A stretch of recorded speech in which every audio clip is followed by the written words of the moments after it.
बिस्मिल्लाहिर्रहमानिर्रहीम। अस्सलाम वालेकुम वरहमतुल्लाहि वबरकातुहू। आज जो है वो बड़ा अहम दिन होगा इस हवाले से कि पाकिस्तान के अंदर बहुत सारी डेवलपमेंट्स, पॉलिटिकल डेवलपमेंट होने जाएंगी। पाकिस्तान तहरीक इंसाफ का ये दावा कि हम 150 सीटें ले चुके हैं, वो दावा जो है वो आहिस्ता आहिस्ता डिल्यूट होता जा रहा है। अगरचे पाकिस्तान के मीडिया ने बहुत सपोर्ट की है पीटीआई को,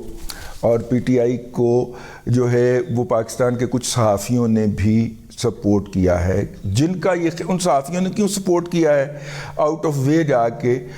उन सहाफ़ियों का ये वो सहाफ़ी जो हैं वो ख़ुद को एंटी इस्टेब्लिशमेंट कहते हैं, और उनका कहना है कि इस्टेब्लिशमेंट जिधर खड़ी होगी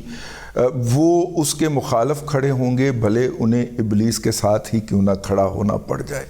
तो बहुत सारे लोगों को, ये बहुत सारे सहाफ़ियों की तबसरा निगारी समझ नहीं आ रही थी। मैं उनकी इतला के लिए अर्ज़ कर दूं कि वो उनका ख़्याल ये है कि ये पूरा मंजरनामा जो है ये पाकिस्तान की मुक़तदरा ने सजाया है, और इस मंजरनामे के अंदर जाके कोच मचोला मार देने का इससे बेहतर और कोई सामान नहीं हो सकता। अच्छा, वो सहाफ़ी हमारे दोस्त जो हैं वो कितने के एंटी इस्टेब्लिशमेंट हैं या एंटी इस्टेब्लिशमेंट रहे हैं, या इस्टेब्लिशमेंट के एक पार्ट के कहने के ऊपर दूसरे पार्ट के ख़िलाफ़ वो लगे होते हैं, ये एक अलग बहस है। ठीक है, मतलब कि इस्टेब्लिशमेंट के ही एक पार्ट की से फ़ोन सुन के आप कर रहे होते हैं। अच्छा, इसके अंदर एक मिथ जो है वो बहुत बुरी तरह स्मैश हुई है, और वो मिथ क्या थी जो कि हमारे इन दोस्त तबसरा निगारों ने, कुलीग तबसरा निगारों ने इस्टेब्लिश की थी कि अगर टर्नओवर आ गया तो फिर जो है वो मुआवजा हो जाएगा और जनाब मतलब कि साल का रगड़ा निकल जाएगा। मैं अपना वोटिंग का नंबर, फाफन की रिपोर्ट आ गई है जी, 2.5 करोड़ वोटर्स का इजाफा होने के बावजूद भी तमाम सियासी पार्टियां जो हैं उनके कमो बेश उतने ही वोट हैं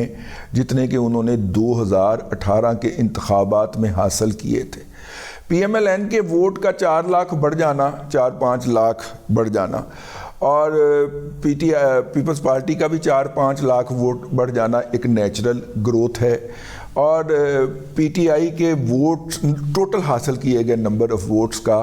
4-5 लाख कम हो जाना ये बड़ी हैरत की बात होनी चाहिए, क्योंकि 2.5 करोड़ वोट रजिस्टर हुए थे और वो 2.5 करोड़ के 2.5 करोड़ ही पीटीआई को डलने थे, लेकिन इतने थे 2-4 लाख काट गए। ठीक है, इसका मतलब ये है कि ये डिसेप्शन थी, ये डिसेप्टिव था। ये कुछ अदारों के कहने के ऊपर कुछ हमारे दोस्त जो थे वो एक डिसेप्शन क्रिएट कर रहे थे ताकि लोग उधर वेखण लग जाए तो पिछों वारदात पै जाए। एक बात। दूसरी बात ये है कि जो बहुत सारी सीटों के ऊपर PMLN हारी है या शेर हारा है, उसमें ये बात भी अच्छा, नंबर ऑफ़ वोट्स वहाँ पे बहुत पड़े हैं, पिछले इलेक्शन से ज़्यादा वोट, नंबर ऑफ़ वोट्स पड़े हैं, और वहाँ पे PMLN जो है वो हारी है। मतलब राना सनाउल्लाह की सीट हारी है, ख्वाजा साद रफ़ीक की सीट हारी है। कुछ तो कॉन्स्टिट्यूंसीज़ के अंदर टिंगलिंग हुई थी, और इलेक्शन से पहले ख्वाजा साद रफ़ीक बहुत चीखा चलाया था कि मेरी सारी कॉन्स्टिट्यूंसी ख़राब कर दी है। कुछ तो उसकी वजह से हो गया, लेकिन कुछ जो है वो इस वजह से भी हुआ कि अपना PMLN जो है वो अपने वोटर को मोटिवेट करने में नाकाम रही और उनका वोटर नहीं निकला। ऐसे गल मनो ना, ठीक है, उतनी रेशो से वो अपने वोटर को नहीं निकाल सके जितनी रेशो से सोशल मीडिया ने निकाल बाहर मारा। तो इसका मतलब क्या है? इसका मतलब ये है कि सोशल मीडिया अगले ज़माने की एक हकीकत है, बल्कि इसी ज़माने की एक हकीकत है अपना पैगाम पहुँचाने के लिए लोगों तक। ठीक है ना? हाँ, हम मेन स्ट्रीम जर्नलिज्म छोड़ के अपना व्लॉग कर रहे हैं, किस वजह से? कि सोशल मीडिया एक हकीकत है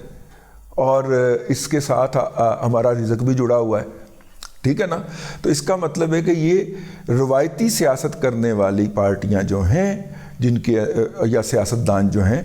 उनके लिए ये पैगाम है कि वो या तो ख़ुद तब्दील हो जाएं या फिर रास्ता छोड़ दें। मियाँ साहब जो हैं, देखिए इतना बड़ा आ गया बहरान اتنا بڑا ایونٹ ہوا، آپ نے میاں نواز شریف صاحب کے ٹویٹر ہینڈل سے یا ان کے فیس بک کے اوپر کوئی ایک پوسٹ دیکھی ہو، یا زرداری صاحب کا آپ نے سوشل میڈیا کا کوئی اکاؤنٹ ہی دیکھا ہو، یا بلاول صاحب کا ٹویٹر ہینڈل یا سوشل میڈیا اکاؤنٹ کتنا ایکٹیو رہا ان کی سیاست کے دوران، ٹھیک ہے، یا آصفہ کا ٹویٹر ہینڈل یا وہ، ٹھیک ہے نا، یہ اپنے بزرگوں کے ساتھ، یا مریم بی بی نے کتنی ٹویٹس کی ہیں الیکشن کے بعد بھلے کی ہیں، خیر الیکشن کے دوران بھی وہ کرتی رہی ہیں، لیکن وہ ٹرینڈ دینے کی بجائے نا زیادہ تر ان کی جو ٹویٹس یا پوسٹیں جو تھیں وہ یہی تھیں کہ میں نو ویکھو میں کی کر رہی، ان کی زیادہ تر جو ٹویٹس تھیں وہ تو اسی پہ مشتمل تھی نا کہ مجھے دیکھیں میں کیا کر رہی ہوں، لیکن انہوں نے یہ نہیں بتایا اپنے کارکن کو کہ آپ نے کیا کرنا ہے، ٹھیک ہے۔ تو پھر نتیجہ وہی ہے کہ اس وقت پی ایم ایل این کی سیٹوں کے اندر صرف 7 نشستوں کا اضافہ ہوا، تو وہ جو ان کا بیانیہ تھا، جو انہوں نے پچھلے 5 سال تک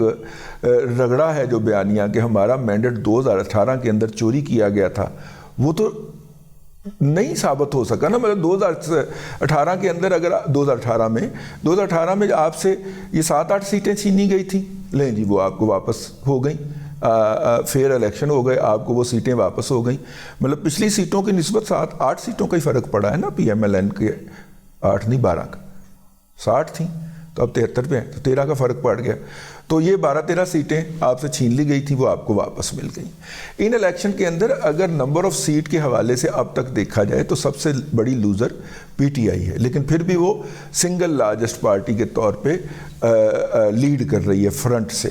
اب جو حماقتیں فرمائی گئیں اور جو فرعونیت دکھائی گئی تھی پی ایم ایل این کی طرف سے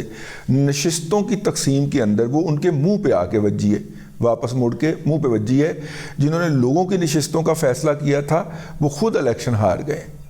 ٹھیک ہے نا، اور جنہوں نے چن کے اپنے جو ونیبلز تھے ان کو نکالا ہے وہ اپنی نشستیں ہار چکے ہیں۔ تو یہ اس وقت نئے ڈائنامکس جو ان الیکشن کے اندر ابھر کے سامنے آئے ہیں، اس کے اندر ایک سب سے اسٹرانگ ڈائنامک جو ہے، جو میرا موضوع بھی ہے، وہ ابلاغیات کا ہے۔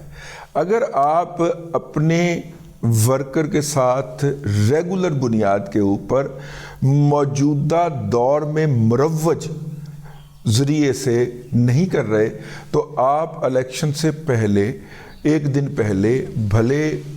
اخبارات کے سارے فرنٹ پیج خرید کے وہاں پہ پرائم منسٹر نواز شریف کا نعرہ چھپوا دیں اشتہار کے طور کے اوپر، لیکن اور ان اخبارات میں کی سب کی سرکولیشن 1 لاکھ بھی تو نہیں ہے نا، بلکہ چلیے یہاں پہ میرا مطلب ہے کہ ہماری ایک پوسٹ کی ریچ 1 لاکھ سے کراس کر جاتی، ٹھیک ہے نا۔ تو اگر آپ مروج طریقے سے لوگوں کے ساتھ ابلاغیات نہیں کر رہے جو اس دور کا مروج طریقہ ہے، تو پھر آپ فاتحہ پڑھ لیجئے اپنی سیاست کی۔ سیاستدانوں کے لیے بہت بڑا سبق ہے، اور میری رائے کے اندر روایتی طریقے سے انتخابی مہم چلا کے ووٹ لینے کا یہ آخری الیکشن تھا جو کہ ہو چکا اور اپنے نتائج دے چکا۔ مستقبل میں کیا ہوتا ہے وہ آپ کو نوشتہ دیوار ہے، اور جو نوشتہ دیوار نہیں پڑھے گا وہ تمہاری داستان تک نہ ہوگی داستانوں میں۔ اب تک کے لیے اتنا ہی، اگلے ولاگ کے اندر پھر حاضری ہوگی۔ اللہ تبارک و تعالیٰ آپ کو آسانیاں عطا کرے اور آسانیاں خلق خدا میں تقسیم کرنے کی توفیق عطا کرے۔